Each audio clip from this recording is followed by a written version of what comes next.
Please stand by. Good day, everyone, and welcome to the Copart Incorporated second quarter fiscal 2026 earnings call. Just a reminder, today's conference is being recorded.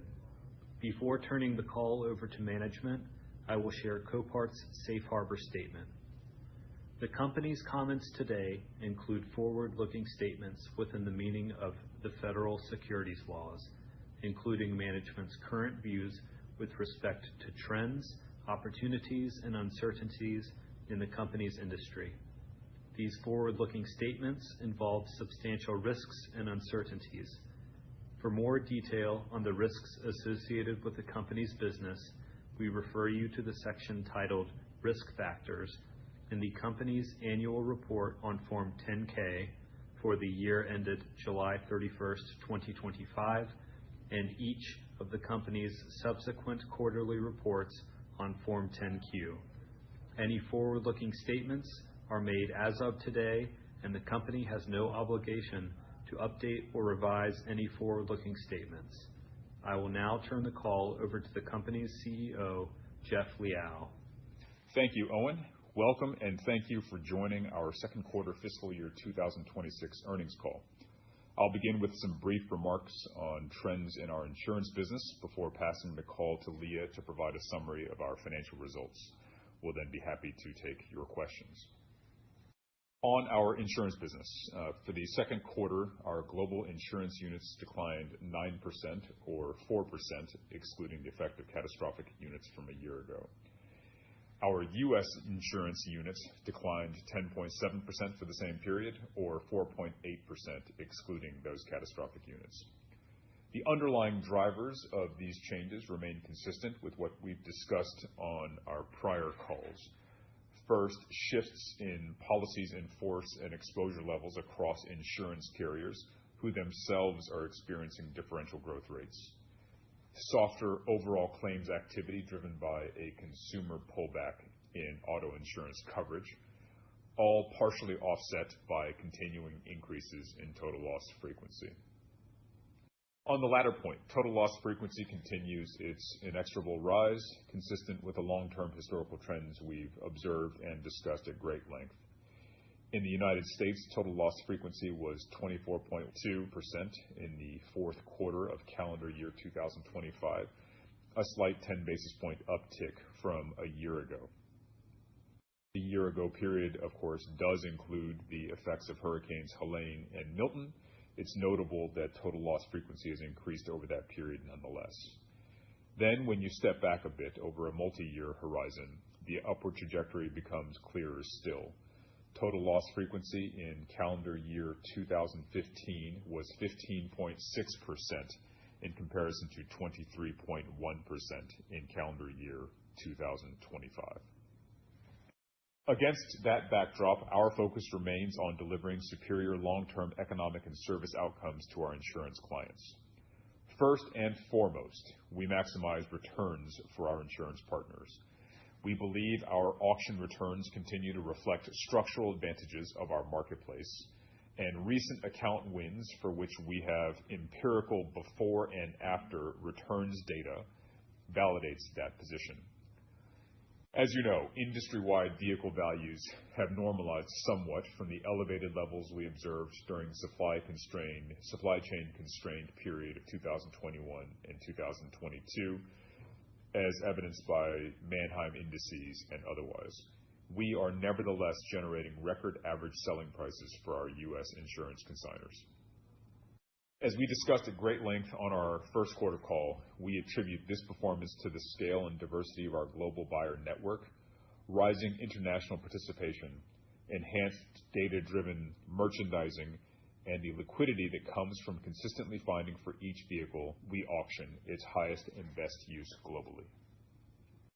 The critical driver of long-term competitive advantage for Copart is that liquidity. We migrated first to an online-only auction in 2003 and have benefited from an almost two-decade head start in comparison to the rest of the industry. In short, then, we benefit from a growing base of bidders, as evidenced in bidders per auction, bidders per lot, watch list additions per lot, and so on. Our selling customers have also voted with their pocketbooks, entrusting us with more pure sale units than they ever have before, knowing our auction will achieve a full and fair market value. The ancillary benefit from that change and that evolution is that our sellers can themselves reduce their own internal administrative burdens by extension. As evidenced by marketplaces across a multitude of industries, liquidity begets liquidity. The fact that our auctions continue to drive strong returns and price discovery yields further growth by bringing new sellers to our platform, and frankly, by enhancing the economic attractiveness of the total loss pathway for our insurance clients as well. Our strong returns are literally one of the critical drivers of rising total loss frequency in the industry. To that point, our U.S. insurance ASPs for the quarter increased 6% year over year. Excluding the effect of the catastrophic events from a year ago, our average selling prices for the U.S. insurance sector grew by 9% year over year, yet again outpacing industry trends. The second important element from our insurance carrier's perspective is cycle times, both from assignment to vehicle retrieval and from vehicle retrieval to vehicle sale. These are critical drivers of economic value and policyholder satisfaction for our insurance clients. To deliver excellent pickup times, we operate the largest tow network in the industry by a long shot, a unique combination of third-party subcontractors, owned trucks and employed drivers, and what we call truck-in-a-box operators, who are independent third-party drivers who leverage Copart's purchasing and financing scale for their vehicles.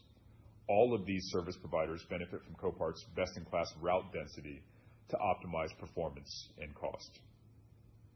Finally, our Title Express offering, the process by which we obtain loan payoff balances and accelerate the retrieval of original titles, whether held by the banks or by individual policyholders, is by a factor of 5x or more the largest such platform in our industry. In many cases, we deliver cycle times 10 days better or more than the insurance clients can deliver on their own, because we benefit from unmatched scale and the purpose-built technology platform that scale enables.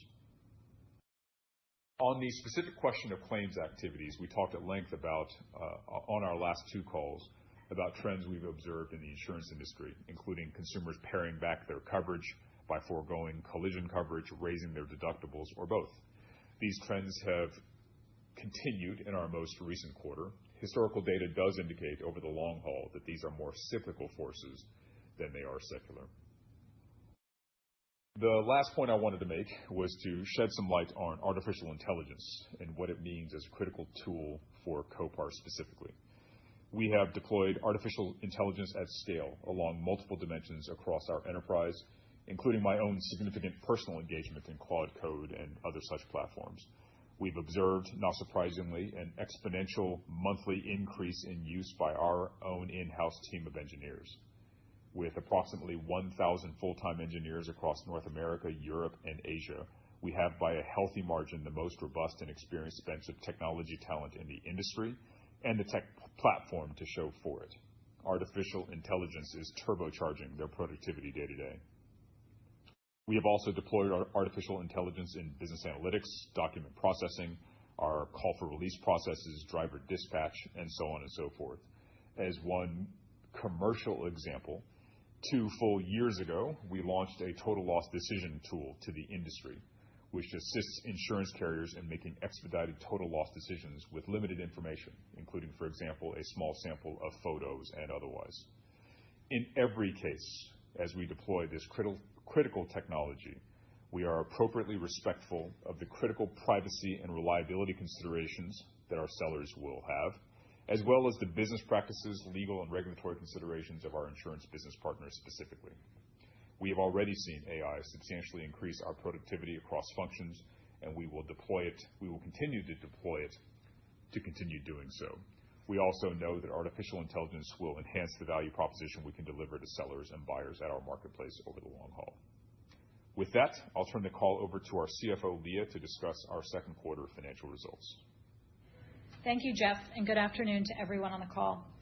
I'll begin by walking through our financial results for the quarter, beginning with our consolidated performance, followed by a review of our U.S. and international segments. For the second quarter, consolidated revenue declined 3.6% year-over-year to $1.12 billion. The prior year included revenue from over 49,000 CAT-related vehicles. Excluding CAT, consolidated revenue increased 1.3%. Service revenue declined 4%, and purchased vehicle sales decreased 1.4%. Revenue performance was driven by higher ASPs, which were up 6% on a reported basis and 7.1% excluding CAT, which were offset by lower unit volumes, which declined 8% globally and down 3.6% excluding CAT. Global insurance units declined 9.3% or 4.1% adjusted for CAT, while global non-insurance units decreased 2.7%. Global inventory declined 7% from the prior year, while global assignment volume declined low single digit. Global gross profit decreased 6.2% to $492.8 million. The prior year included profit from the CAT units, and this quarter included a $6.8 million one-time expense accrual related to international VAT. Adjusting for these items, global gross profit increased 0.4%, and global gross margin increased 178 basis points to 45%. Operating income declined 8.8% to $388.7 million, while net income was $350.7 million, down 9.5% from last year, and earnings per diluted share decreased 9.2% to 36 cents. Turning to our U.S. segment, total units declined 9.5% or 4.5% excluding CAT and direct buy.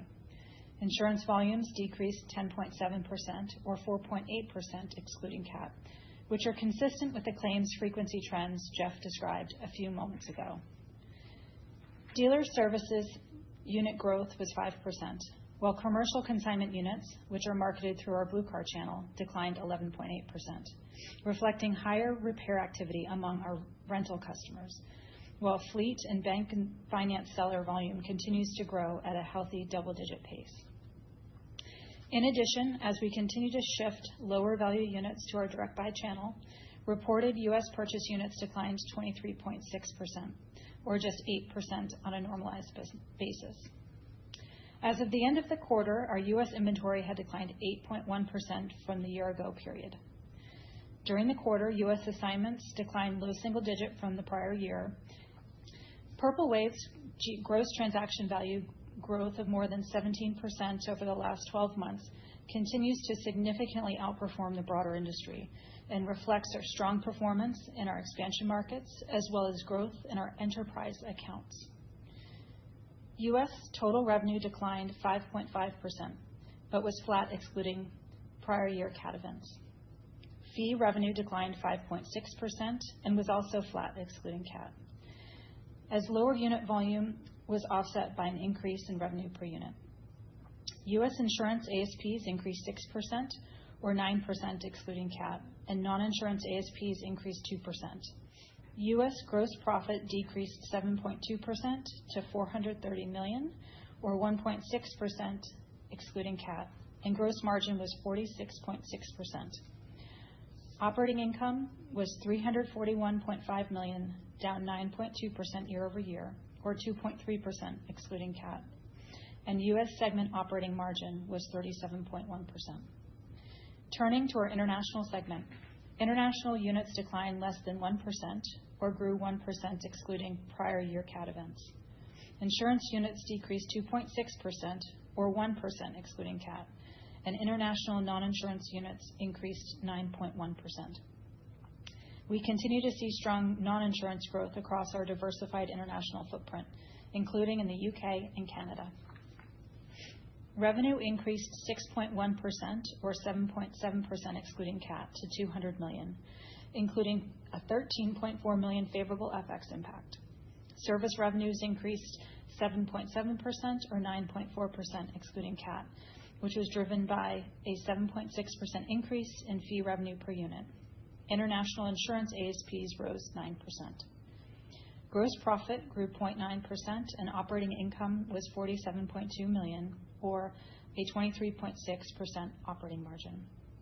Finally, turning to our capital structure and liquidity, Copart remains in an exceptionally strong position. We ended the quarter with liquidity of approximately $6.4 billion, including cash and cash equivalents of $5.1 billion and no debt. We continue to generate robust free cash flow, which has increased 58% year to date. This is supported by disciplined capital allocation into assets which position us to efficiently support our growth to serve both insurance and non-insurance clients while also delivering strong operational efficiency. In addition, during the second quarter, we began to repurchase shares of our common stock through open market purchases and have subsequently repurchased shares under a 10b5-1 plan through the month of February.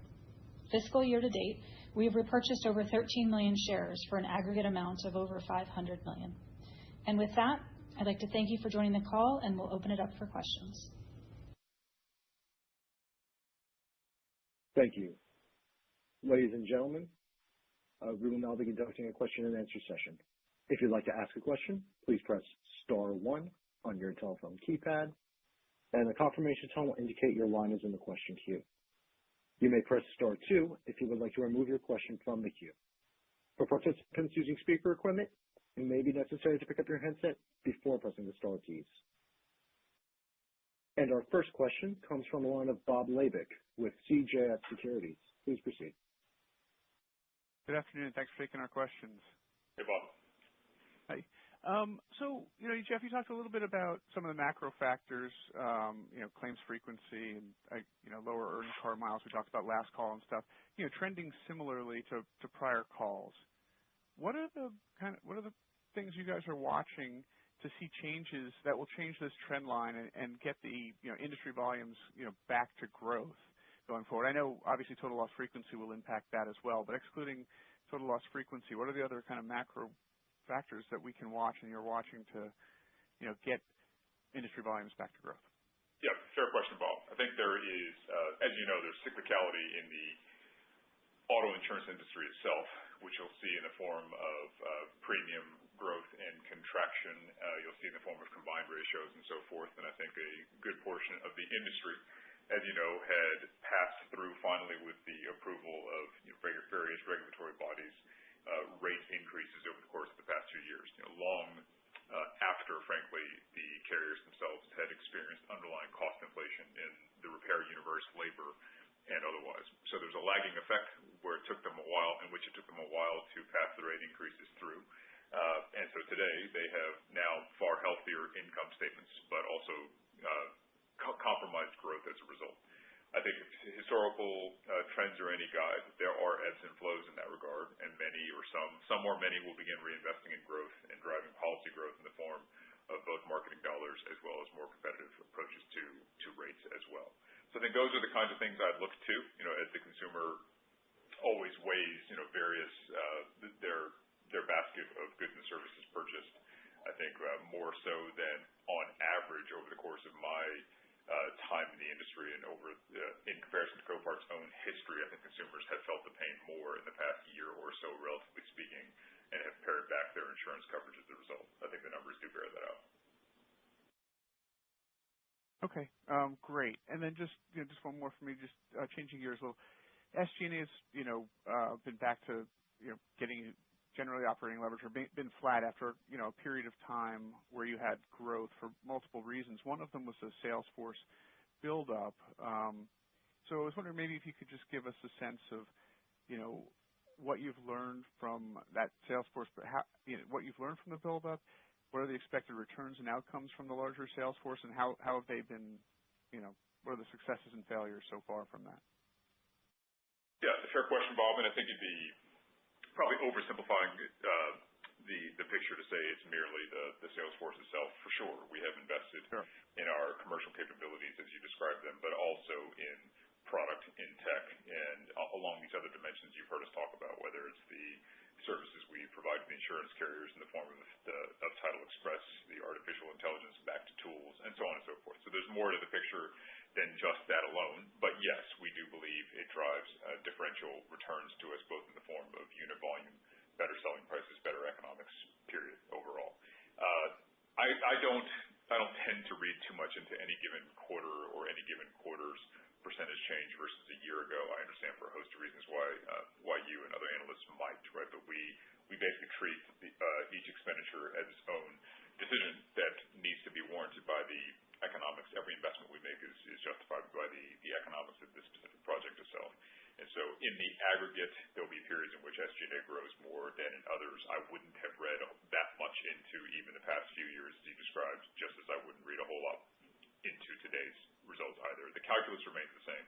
Invest the capital on behalf of our shareholders as though it's ours, because it is, to generate profitable growth for the enterprise. Hard stop. Okay, great. Thanks so much.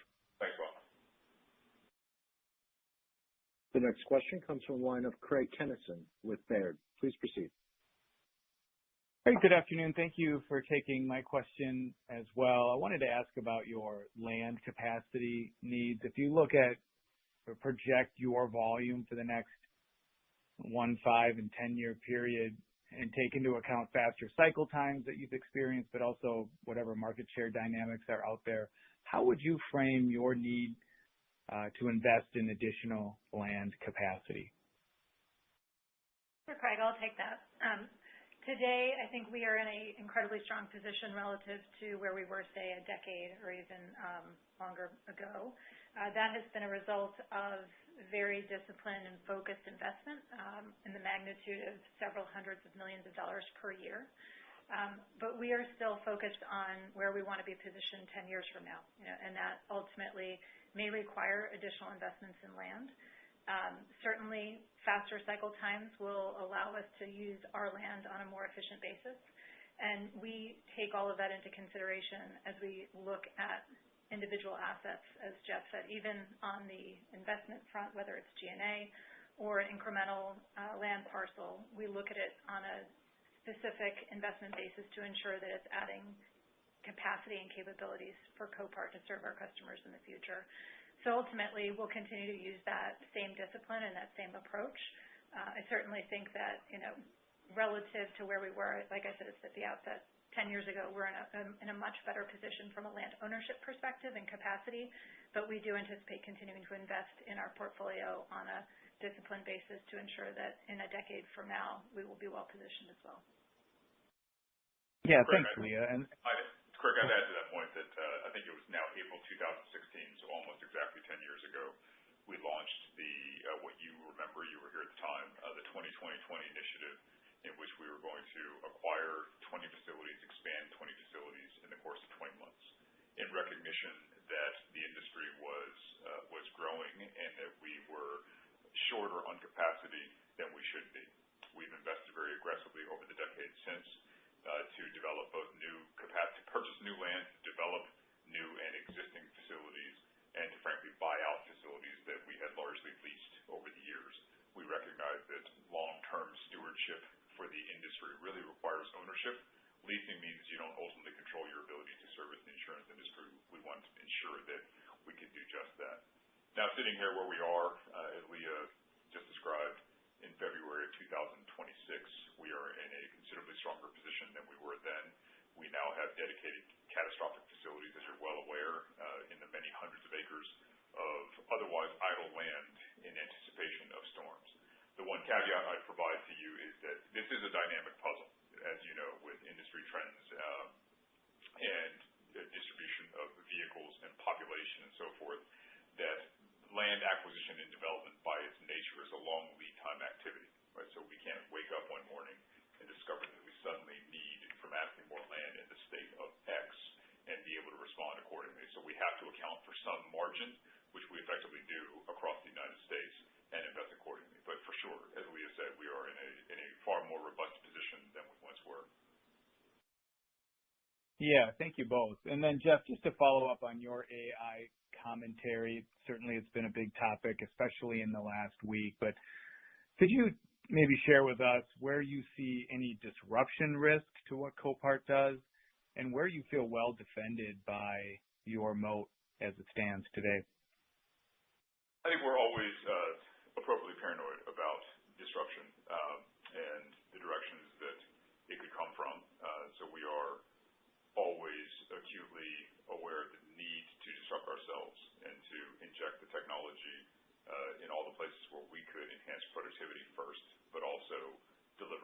experience still to our sellers and buyers. So there are certainly a range of different folks, different purveyors of vehicles today, some that have been in existence for decades, others of which are more upstart by nature, virtual only, et cetera.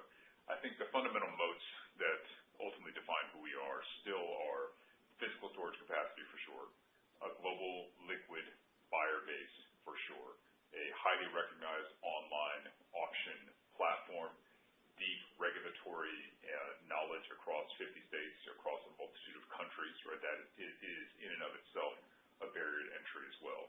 And then as for where those disruptive dimensions might be on the technology front, we're hell-bent on making sure that we do it first. So I would say I don't see a specific threat on the horizon, but I'm also, we're always looking over our shoulder as well. Excellent. Thank you. Thanks, Greg. The next question comes from the line of Bret Jordan with Jefferies. Please proceed. Hey, good afternoon, guys. I'm going to question about market share dynamics. Do you think it's becoming more price competitive? Is the other player in the space doing, I guess, either rebating or discounting or pricing delta to you that would explain what seems to be a differential in unit growth? Obviously, you've got the title transfer product and the cycle times and the foreign buyer base that would suggest that Copart might be a better outcome. But I guess, how do we think about the differences that we're seeing in units recently? Yeah, the unit growth phenomenon, I think, is explained in part by just differential growth rates in the insurance industry itself, right? Which is to say, if we didn't win any accounts from others in the industry and they didn't win any from us, there still is a delta in the growth rate of our underlying customers themselves that can explain a, quote, market share shift, right, without literally moving one account one way or the other. That said, I think your second point is the important one, which is that our industry has always been price competitive for the years that I've been here and many years before that. Probably for the entire existence of Copart, we have competed against others in the industry on the basis of price.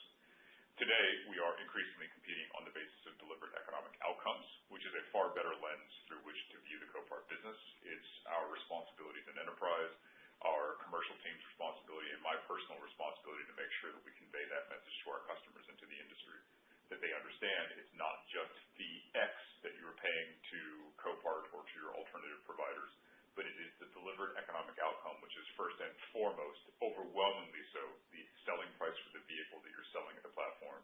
Secondarily, the cycle times, which have both direct economic consequences in the form of storage, for example, and indirect consequences in the form of policyholder satisfaction and the like. And on a tertiary, maybe further down still than that, the fees that you're paying us or to others in the industry. It's our job to convey that message. It's a complex, nuanced one. We have to make sure we have the right audience for it and the data behind it. But I would say in virtually every case in which we have run the test empirically, the data bears out that thesis, that the returns that we generate dwarf any other differences that you could perceive in the full stack P&L. Okay, great. Thank you. And could you, I might have missed this, did you give us an update on how CDS has been doing? Yeah, CDS had a nice quarter. They were up 5% year over year in terms of unit volume. Okay. Is that growth with various dealers, or is that comp store, is that comp dealer growth? Are you expanding it to a broader user base, or are you growing within the current user base? So we're always growing the user base. Thank you. Thanks, Brett. The next question comes from the line of John Healy with Northcoast Research. Please proceed.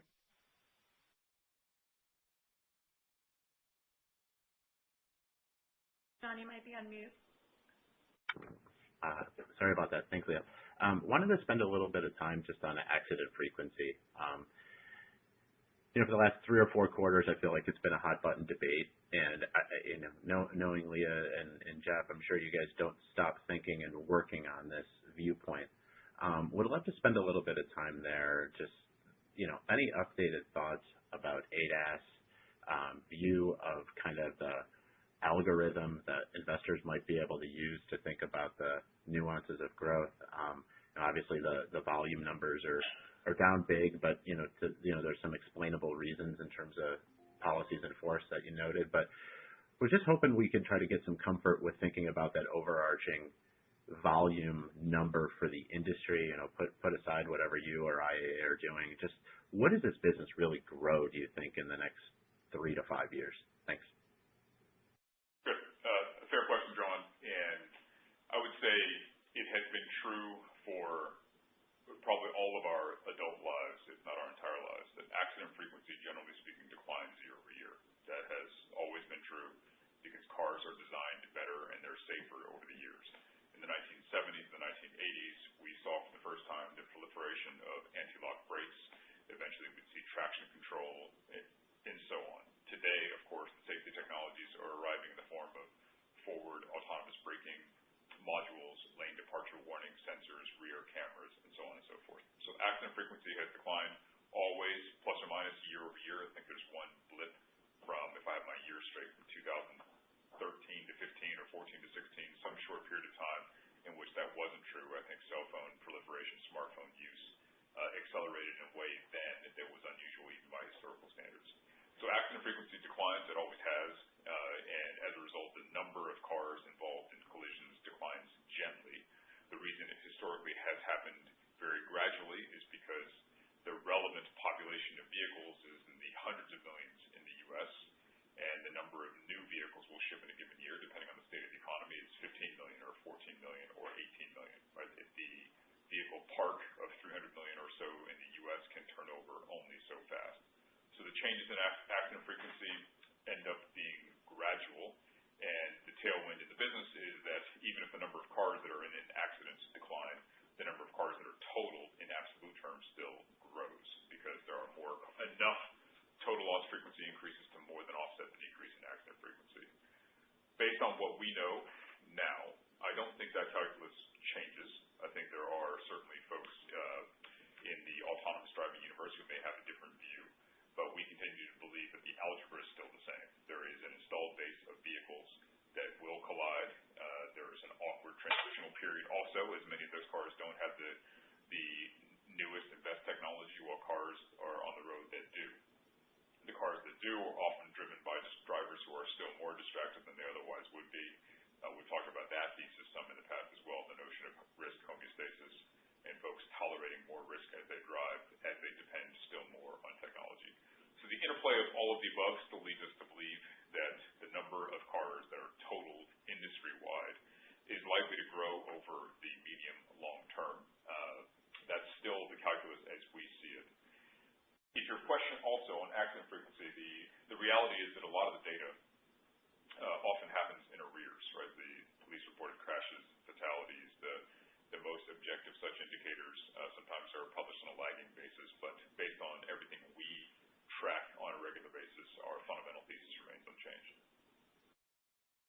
Got it. That's helpful. Thank you, Jeff. And just on capital allocation, obviously you're being pretty direct with the repurchase visibility now, but is this the right tool for you guys?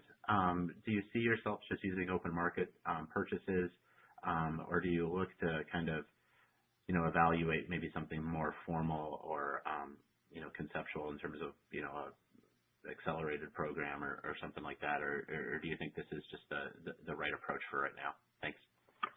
Yeah, over the course of my 10 years, and I think over the course of Copart's 40-something year history, we've used a range of different tools, including open market purchases, as we've recently executed, all the way to more structured Dutch tenders and the like. We always evaluate the full range of tools by which to execute the strategy. I think on the margin, I think that's ultimately more rounding error than it's not. I think what you've seen us conclude is that it makes sense to buy Copart shares back as a way to distribute capital back to shareholders, to distribute some of the cash flow we had generated over the years back to shareholders. We thought this was an opportunistic time to do so, and this is the mechanism we chose to use in the moment. As you might imagine, the calculus, the various inputs into that kind of decision can change as to the magnitude or the form of the buybacks that it might take. I think it's difficult to predict in a vacuum what that means as we look forward. Thank you. Thanks, John.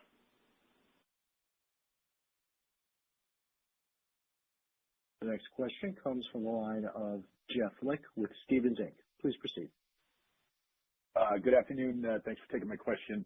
Jeff, I know you're always thinking about long-term stuff. I was wondering if we just think about the next, year that's in front of us, year or two, things that are changing. Obviously, you've got an insurance cycle, rates are coming down and marketing dollars going up, so they'll be more focused on profitability, and you have lease returns that'll be ramping up.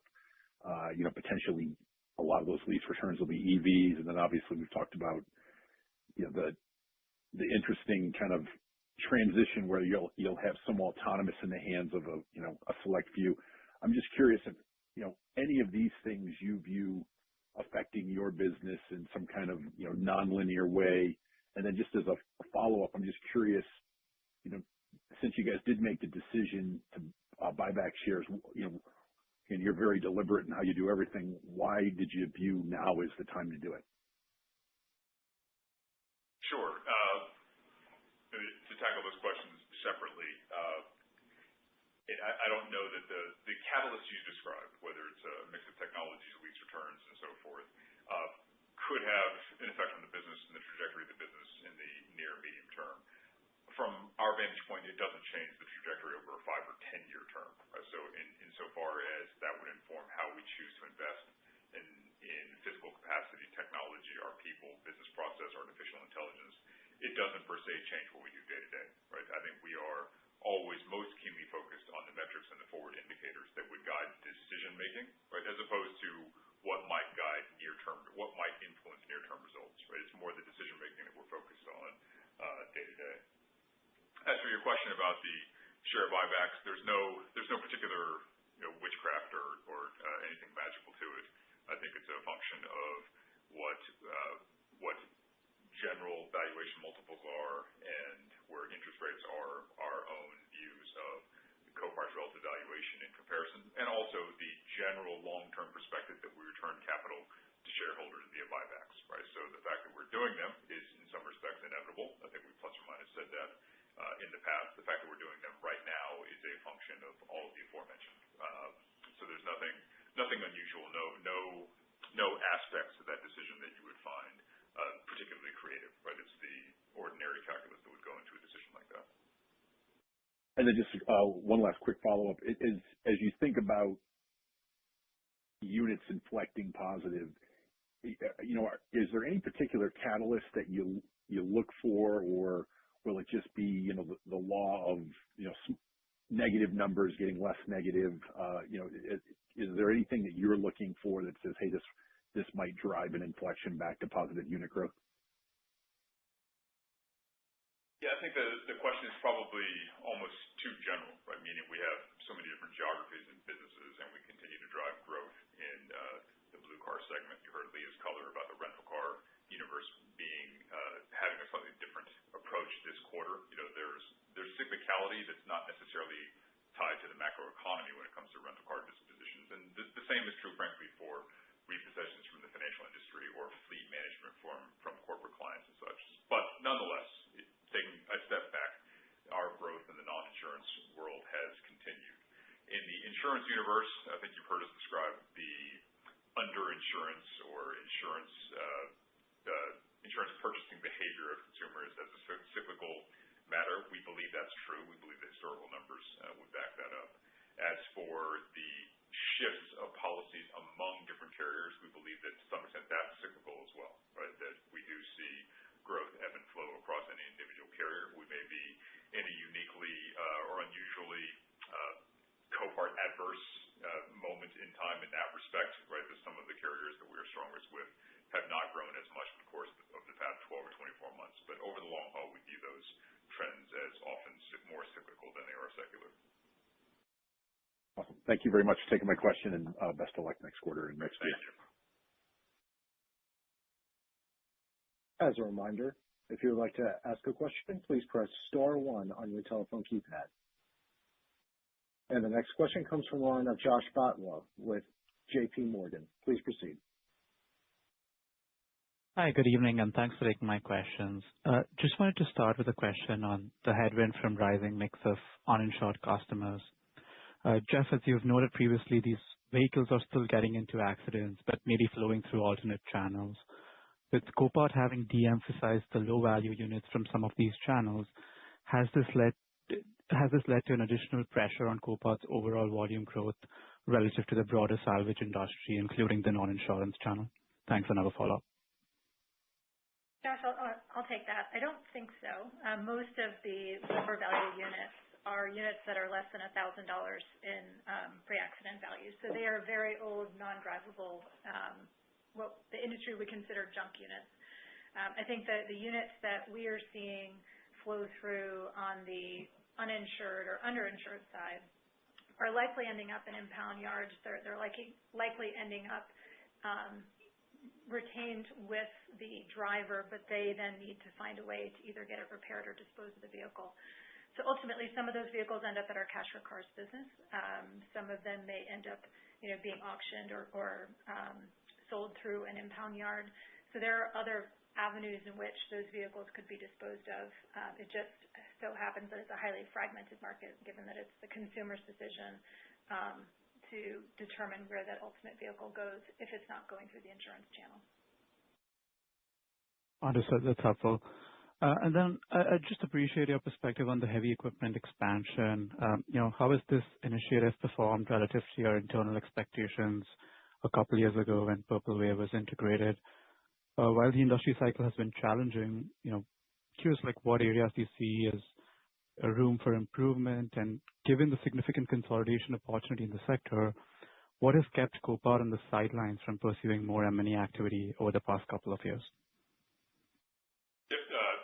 Fair question. I'd say that at the time we made the investment in our Purple Wave platform, I think we had not fully appreciated the disruption that the tariff complex would introduce into the industry and the uncertainty that it would inject into the industry for heavy equipment. Right? It has caused something of a medium-term paralysis as folks didn't know if they should be selling because prices might go up or if they should be buying because prices might go down. It has introduced some friction into an industry that had previously been more liquid. And I think we've seen that from other providers in the space, publicly traded and otherwise. On your question of how to grow the business, we have invested in our platform organically in the form of hiring more sales talent, again, investing in the tech platform, investing on the product side as well. And we've grown that business well, grown that business at a rate that outpaces the industry generally. M&A is always a lever available to companies like ours, of course, with our capitalization and capabilities. It's not our general inclination. Right? We have been long-term company builders and have built Copart, with the exception of one very meaningful M&A transaction some decades ago in the form of New England Recovery. We've by and large grown the business organically. That is certainly the most durable way to create value for our shareholders long term. The fastest way to grow territory is, of course, to acquire companies. But we're most interested in building durable value as opposed to simply building terrain. So I think that's our approach by default. If there arise compelling M&A opportunities in heavy equipment or otherwise, we certainly would pursue them. But you probably know from having followed us over the years that our bar is very high. Right? That in the 10 years I've been here, we've only done a tiny handful of acquisitions, collectively representing a very tiny percentage of enterprise value. That hurdle will always be high. Which is not to say we wouldn't do it, but just want you to understand the cultural bias, which is to grow and to grow organically. Understood. That's very helpful, color. And if I could sneak one more in here, could you double-click on the sequential moderation in service revenue gross margin in the quarter and whether there were any one-time factors that may have impacted it during the quarter? Sure, Josh. I had mentioned in my prepared remarks that there was a $6.8 million one-time tax accrual in the international segment. If you look at the ex-cat margins, I think you'll see that year over year on a gross margin basis, we performed quite well. And then on the international side, there was that one-time item. Got it. Thank you.